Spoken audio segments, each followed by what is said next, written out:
안녕하세요. 피부를 연구하는 23년차 피부과 전문의 이상주입니다. 사춘기의 상징으로 여겨졌던 여드름이 최근에는 장기간 마스크 사용이나 미세먼지로 인해서 성인들에게도 흔히 나타나는데요. 여드름은 만성질환이고 재발을 잘하는 질환인 만큼 약이나 염증 주사 그리고 압출과 같은 일시적인 치료도 도움이 되지만 좀 더 근본적인 치료를 원하시는 분들도 많이 늘어나고 있습니다. 그래서 오늘은 여드름과 관련돼서 다양한 궁금증을 하나씩 찾아보도록 하겠습니다. 턱에 여드름이 나서 짰는데 피지가 안 나오고 여드름 연고를 발라도 낫지 않고 오히려 점점 더 커지는데 방법이 없을까요? 그렇습니다. 여드름의 피지가 너무 안쪽에 있는 경우에는 잘 안 짜지는 경우가 있습니다. 염증이 생기면 더 커질 수 있기 때문에 잘 안 나오는 것은 무리하지 말고 병원에 와서 치료를 받는 것이 답일 것입니다.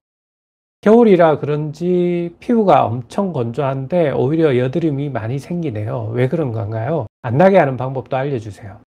네, 좋은 질문입니다. 계절적으로 어떤 분들은 여름에 여드름이 나빠지는 분도 있고 어떤 분들은 겨울에 나빠지는 경우도 있습니다. 여름에 여드름이 좋아지는 사람은 자외선이 또 여드름이 작용을 하기 때문에 좀 좋아진다는 사람도 있지만 계절에 따른 거는 개개인마다 다르기 때문에 계절에 맞게 관리해 주셔야 되고요. 피부가 건조한 것도 여드름을 나쁘게 하는 원인일 수 있기 때문에 약간의 보습제를 발라서 좀 촉촉하게 만들어 주는 것이 도움이 됩니다. 평소에 매운 음식을 즐겨 먹는데 매운 음식이 여드름을 악화시킬 수도 있다던데 사실인가요? 사실 여드름과 음식과의 관계에 대해서는 다양한 이야기가 있고 아직까지는 정설이 없습니다. 일반적으로 매운 음식을 다 먹는다고 모든 분들이 여드름이 나는 것은 아니기 때문에 너무 걱정 안 하셔도 됩니다. 그래서 우리가 여드름이 많이 나면 부모님들이 라면 먹지 말라, 치킨 먹지 말라고 그러는데 정답은 없고요. 본인이 먹어보고 만약에 그게 나빠지게 만든다면 그 음식은 피하는 것이 좋습니다. 다만 매운 음식은 홍조에는 별로 좋지 않습니다. 얼굴이 쉽게 달아오르는 홍조 같은 경우에는 맵고 뜨거운 음식은 피하시는 게 좋습니다. 여드름 압출 후에 피부가 패인 것 같은데 이럴 때는 어떻게 해야 되나요? 이런 오해들 많이들 하시더라고요. 여드름 압출 후에 피부가 패인 경우가 많다고 그러는데 실제로는 여드름 압출을 한다고 피부가 패이지는 않습니다. 여드름이 너무 커져 있는 경우에 압출을 잘못해서 그렇다고 그러는데 그게 아니고 염증이 심해서 흉터로 이어진다고 생각하시는 것이 바람직합니다. 이게 왜 그런가 하면요. 여드름이 생기는 거는 모공인데 모공 항아리처럼 이렇게 생겨 있습니다. 따라서 그 안에 피지 덩어리가 있고 우리가 압출을 하면 그 구멍으로 피지가 분출되기 때문에 주위의 진피를 손상시키지 않습니다. 근데 여드름이 우리가 심해지면 이 항아리 같은 게 벌써 깨져 있는 경우가 있습니다. 그런 경우에는 압출을 하든지 안 하든지 관계없이 흉으로 이어질 수 있습니다. 그럴 때는 염증주사 같은 걸 놓아서 조금 잠재우는 것이 바람직합니다. 7번째는 같은 여드름 염증 주사인데 왜 시술자마다 효과 차이가 있는 건가요? 여러 가지 원인이 있습니다. 첫 번째는 여드름의 종류에 따라서 염증 주사의 효과가 달라집니다. 염증이 많고 크고 붉은 여드름에는 염증 주사가 효과가 있습니다. 근데 화이트헤드처럼 염증이 없는 경우에는 염증 주사가 큰 효과를 기대하기 어렵습니다.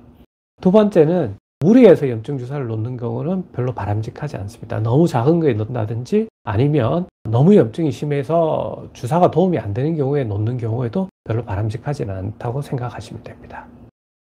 염증 주사 맞은 자리에 압출을 해도 되나요? 그거는 케이스 바이 케이스입니다. 염증이 너무 심해서 고름이 있는 경우에는 무리해서 압출하는 것은 바람직하지 않지만 염증이 심하지 않는 경우에는 압출을 해도 되지만 압출할 때 주의가 필요합니다. 따라서 적절한 것은 어떤 거는 압출이 도움이 되고 어떤 거는 염증 주사가 도움이 되고 어떤 거는 바르는 약이 도움이 되는 것이 각각 따로 있다고 생각을 하시면 됩니다. 요즘 병원마다 여드름 치료로 골드 PTT라는 걸 많이 하는데 어떤 치료이고 효과는 좋은가요?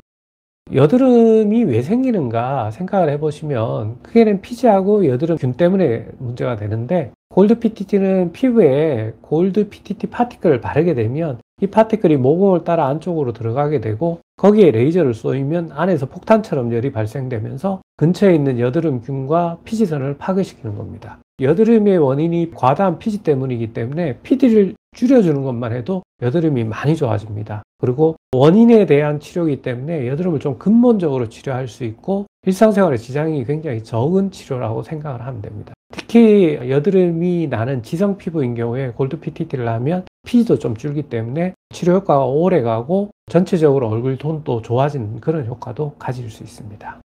아그네스에 대해서 물어보시네요. 여드름 아그네스 치료 효과는 어떤가요? 골드 PTT와 비교해도 훨씬 낫나요? 아그네스 치료는 쉽게 말해서 절연침 치료라고 생각을 하시면 됩니다. 피부에 주사 바늘과 같은 것을 꽂고 거기에다가 우리 그 바늘 끝에서 열을 발생시켜서 피지선을 하나하나 파괴시키는 거라고 생각을 하면 됩니다. 하나하나 할 수 있기 때문에 심한 염증 같은데 우리가 그 바늘을 끼우고 치료를 하면 좀 줄이는 효과는 있는데, 단점은 여러분도 알다시피 얼굴에 모공이 너무 많잖아요. 거기 일일이 다 찌를 수가 없어요. 근데 골드 PTT는 얼굴에 바르면 그것들이 모공을 타고 내려가기 때문에 지금 있는 여드름뿐만 아니라 앞으로 생길 여드름이나 피지선을 좀 전체적으로 줄이려면 골드 PTT가 더 낫고요. 한두 군데 여드름이 나는 게 머리가 아프다, 그럴 때는 아그네스 치료를 받는 것이 낫습니다. 13번째는 계속 같은 자리에 또 여드름이 나서 정말 스트레스입니다. 여드름 재발을 막으려면 어떤 치료가 받아야 할까요?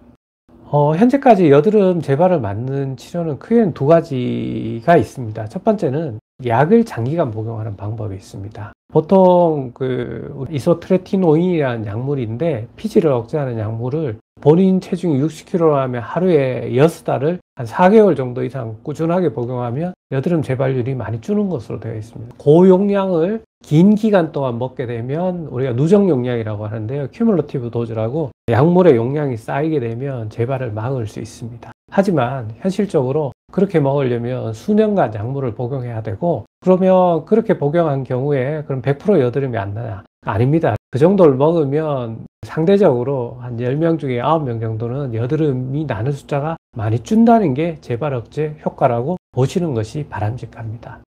또 하나의 방법은 레이저 치료입니다. 레이저나 골드 PTT와 같은 레이저 치료를 받게 되면 피지선을 좀 축소시키기 때문에 재발을 많이 줄일 수 있습니다. 물론 하나도 재발 안 하는 건 아니고요. 여드름이 나는 걸 확실하게 개수나 정도를 확 줄여 줄 수 있기 때문에, 과거에는 이제 여드름 때문에 화장이나 이런 게 고민이 많다면 이런 치료를 받게 되면 좀 편안하게 화장하고 편안하게 사람을 만날 수 있다고 생각을 하시면 됩니다.